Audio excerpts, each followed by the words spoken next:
Hey guys, Weeby Newz here, and today I wanted to discuss some of the new details that have been released regarding the Danganronpa creator, aka Kodaka's newest game, Master Detective Archives Raincode. And honestly, the more information I learn about it, the more it really does seem to be the spiritual successor of Danganronpa, and I could not be more hyped. There's a lot of cool stuff in these interviews, so I'm excited to share them with you guys. Also, there's about 5 interviews in total, and these all came out around the same time that the new trailer was presented during Nintendo Direct. I'm going to be going over all the information that I think is the most interesting or important in these, but I'm going to organize them by topic rather than by interview because it can get pretty repetitive going by each interview since they talk about a lot of the same stuff. And also, huge shout out to ComunCoutinho on Twitter for translating 4 out of 5 of these. I'll link their thread in the description if you want to read everything that was translated, since like I said, I'm going to be going over the stuff that I think is the most interesting. But yeah, without further ado, let's go ahead and get right into it. Firstly, they have some really big goals when it comes to this project. Kodaka described it as his largest and most high-effort project in his career. They estimate that Raincode is going to be about 40 to 50 hours of playtime, depending on how much you do with the side quests. And the game is almost fully voice acted, so this number is also assuming that you listen to the voice lines until the end. And also, unlike Danganronpa, they're planning on creating this game for a much broader audience. This seems to be one of the reasons why they decided to introduce 3D graphics, since Kodaka mentions in another interview that he hopes that the 3D graphics will make the game appeal to more people. It's also stated that this game won't contain Kodaka's dark and raunchy humor that Danganronpa had, since like I said, they wanted to have a broader appeal. They do assure us though that the plot twist will be crazier than ever, and personally I'm cool with this change since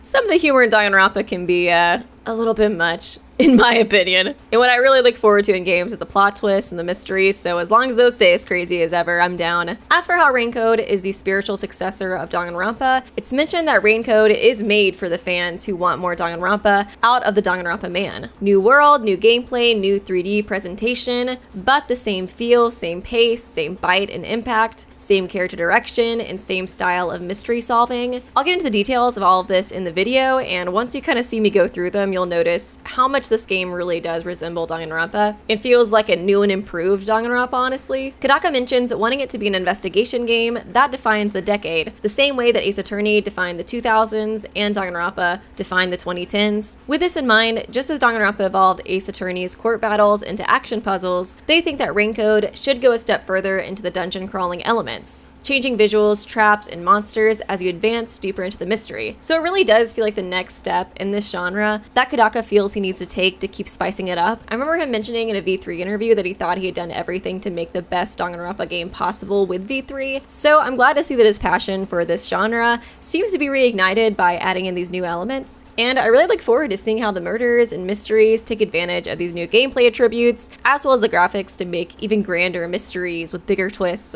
The main game story is supposed to progress like Danganronpa 2, where there's a long story section, the chapter's case happens, an investigation, then there's the mystery labyrinth, which replaces the class trials in order to solve the mystery, then the case closes and the next chapter starts. I've also seen that a lot of people are worried about the gameplay for this game because they didn't like the gameplay in World's End Club, but I think it's important to note that Kodaka didn't directly write the scenario or give direction for that game, and that he actually stated in one of these interviews that Raincode is the first game since Danganronpa where he's doing these. So I just kind of wanted to clear that up for anybody who was concerned about that, because I've seen a lot of comments regarding it. He was also asked if there was a new Danganronpa game in the works, and to this he stated that he's asked Chunsoft about it, but they refused to tell him, which is pretty interesting, since you'd think that if there wasn't anything in the works, they wouldn't be so secretive about it. About a year ago, Chunsoft did mention on their website that they looked forward to expanding the Danganronpa franchise after Danganronpa S, and expanding it with games in various genres. So I feel like it's most likely that they have like another spin-off game in the work, like Danganronpa S, especially since that post from a year ago mentions expanding it to various genres. If it is a spin-off game, we can just hope that it's better than Danganronpa S, since that one was pretty underwhelming.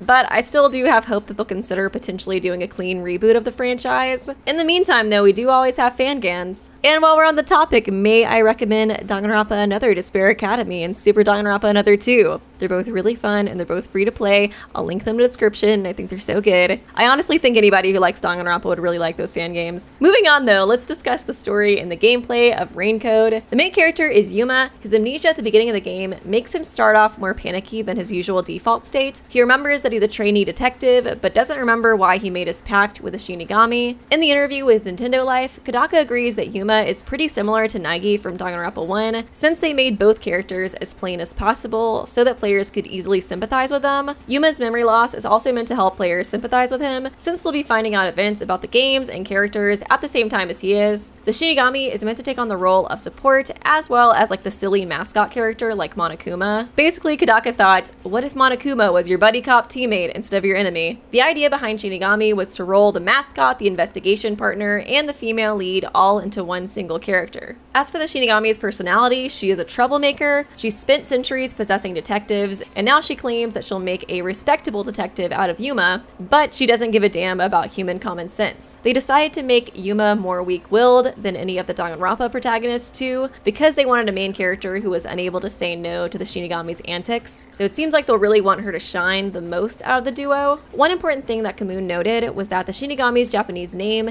has a broken okurigana in the middle. It seemed like they did this to specify that she's a special entity and not a standard Reaper, and this is probably why in the English version her name is Shinigami rather than being translated to Grim Reaper or something along those lines. Even though the game has a buddy cop team in Yuma and Shinigami, the other master detectives appear to be very integral to the story and solving the cases. There will be a ton of interactions with these characters, and because of that, Kodaka states that it shouldn't feel too different from a Danganronpa game cast size-wise. Kodaka confirmed that for some parts of the story, Yuma will pair up with the other detectives, and it's mentioned that getting help from the other master detectives will be essential to beating the game. But not all of the other detectives will be allies. It's stated that some of them will actually be enemies. I find this idea to be really interesting. I'm assuming that maybe we'll have like a different master detective partner for each chapter during the investigations. I really like the idea of there being a chapter where they actually work against you rather than help you. I could see like one instance where they're just very competitive and refuse to work with you because they want to solve it first or on their own. But I wonder if others may be working for the mega corporations that seem to be the main villains of this game.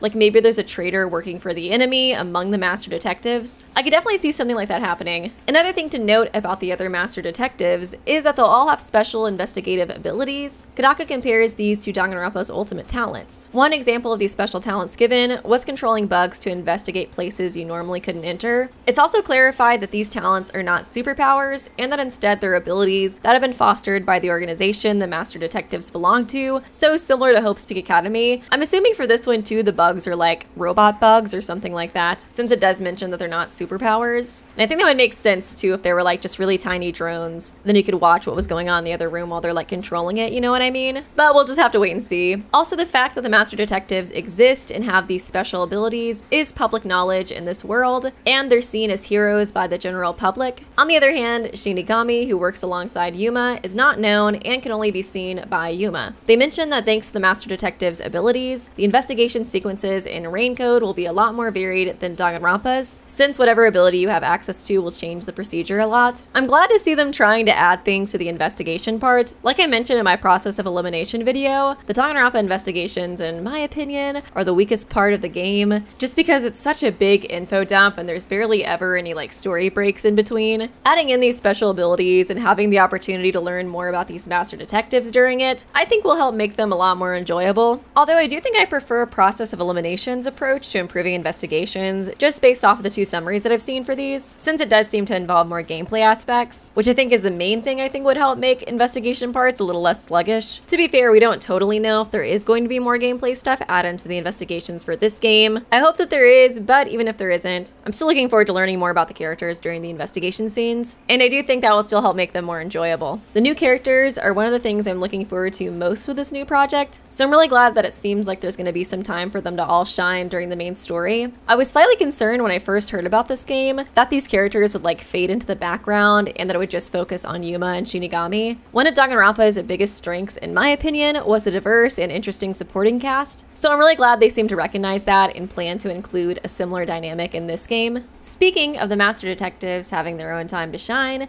it's mentioned during the interviews that there will be side quests that exist to let you know the other master detectives better, and that it's supposed to be similar to Danganronpa's free time events in that way. Kodaka does mention at one point that he enjoys writing characters who have their own main story. Basically, he decides to flesh them out to the point that they could be the protagonist of their own story. And that's something I really liked about Danganronpa, so I'm glad it seems like he's going in the same direction with this game's characters. And I'm really glad there's going to be optional stories where you can see all the thought and effort put into them. He also mentions that everyone just so happens to die in his stories, which is ominous. I feel like the other detectives are not safe at all based off of this. I'm really curious if some of them are going to end up being occult culprit or a victim in these cases, but we will see. I just thought that line was super duper interesting. There also is another type of side quest in the game, and these involve helping people on the streets as you find them in the city. Next, I want to talk about some of the details regarding the labyrinth. The investigation sequences in Raincode will last until the mega corporation that rules the city decides to cover up the case. Once that happens, the truth won't go public no matter how many master detectives find it. So Yuma has to utilize the Shinigami's power and clear the mystery labyrinth so that the case can be brought to light. The power used within the labyrinth affects the real world, causing the crime to be clarified before it's covered up. The creatures inside the labyrinths are apparently going to represent the corporation members that are trying to cover up the crime and not the actual culprits. The first main boss of the game appears to be this gangster-looking guy that was showed during the Nintendo Direct trailer, since he looks pretty similar to the monster that Yuma is battling in the dungeon. I do wonder how the case will end up being clarified to the public though. This whole setup really does remind me a lot of Persona 5. Like, you enter this otherworldly labyrinth, then once you complete it, the real world just like naturally changes because of it. I wonder if it's going to be similar to a Change of Heart in Persona 5, where the culprit just like admits to their crimes. But since the labyrinth seems to reflect the cover-up rather than the culprit's subconscious, it may be that the person who's covering it up admits to their crimes. I could also see it being that slowly over time the cover-up fails as well, but I do hope it's something more quick and drastic like the Change of Hearts in Persona 5, just because I love those scenes so much. It was just so satisfying to see someone who's just like absolute scum admit to all the evil shit they did while bawling their eyes out. Those are like my favorite scenes in Persona 5. Like, yes, Kamoshida, cry more, you piece of shit. Another interesting thing to note about the labyrinth is that time is supposed to stop while Yuma is inside there, and unless he solves the mystery, he's stuck in there for life. I definitely see this being something that happens towards like the end game. Like, maybe he fails to solve a mystery and he gets stuck in there and the climax is us like trying to get out. But that's just kind of like a quick thought that I had. Kodaka also assures that the difficulty of the action parts in the labyrinth shouldn't be an obstacle either, and he made some comments about the aesthetic choices for the mystery labyrinths too.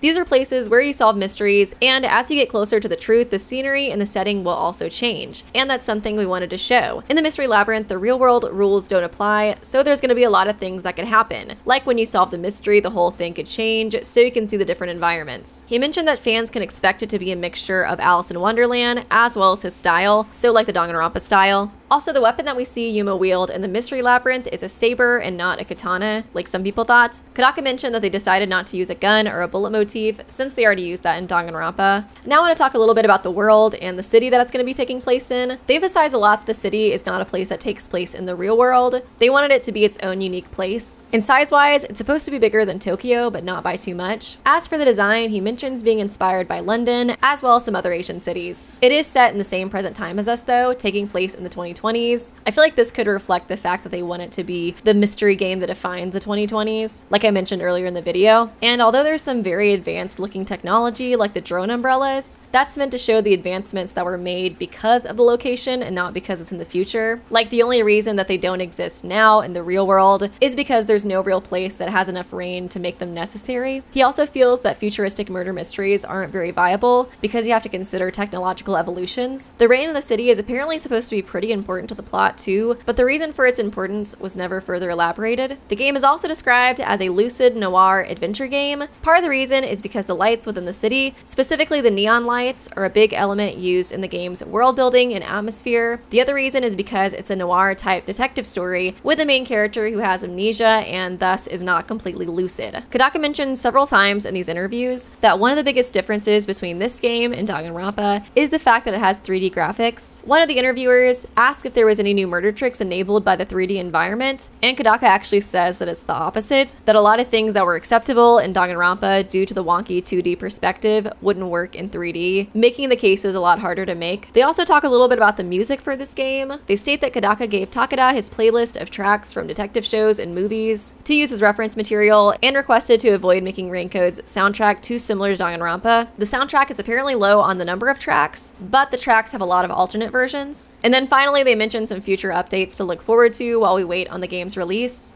and that is that there will be future updates revealing character profiles, voice actors, and gameplay details one by one. So I'll be sure to keep up with those and let you guys know whenever those get updated. But yeah, I'm super excited for this game. The more I hear about it, the more excited I get. It really does truly seem like Danganronpa's spiritual successor, and when I first heard about it, I was kind of unsure about it getting that name, but now learning more about like the gameplay and the cast and everything, I can definitely see how it is like the true spiritual successor to Danganronpa. And I'm really excited to see how they try to improve upon Danganronpa's like mysteries and stuff. So yeah, I'm super stoked for this game. Let me know what you guys think. Are you excited? What do you think of these new updates? Let me know in the comments below, and please do leave a like and a comment and subscribe if you enjoyed this video. And yeah, I will see you guys real soon.